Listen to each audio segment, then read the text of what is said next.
Ramos shubhasiz o'z sobiq prezidentiga qarshi chiqishga jur'at etgan birinchi futbolchi bo'ldi.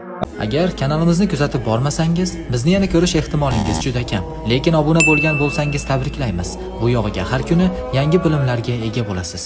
Ammo hammasi Florentino Peresning bee'tiborligidan boshlandi. Chunki Sergio Ramos uchun Real Madrid shunchaki klub emas, balki butun dunyo edi. U tanasiga 93-daqiqa sonini va Chempionlar Ligasi kubogini tatuirovka qilib tushirgan. O'sha afsonaviy golni xotirada saqlash uchun. Bu o'sha gol ediki, u 93-daqiqada bosh bilan urgan va Madridni tiriltirgan. Lekin vaqt o'tdi va Ramos 2 marta so'radi: "Men shu yerda qolmoqchiman.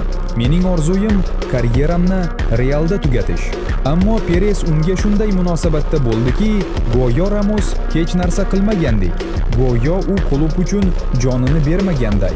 Agar hozir Ramosning intervyularini diqqat bilan eshitsangiz, uning so'zlarida og'riq, xafalik va singan yurakning sadosini eshitasiz.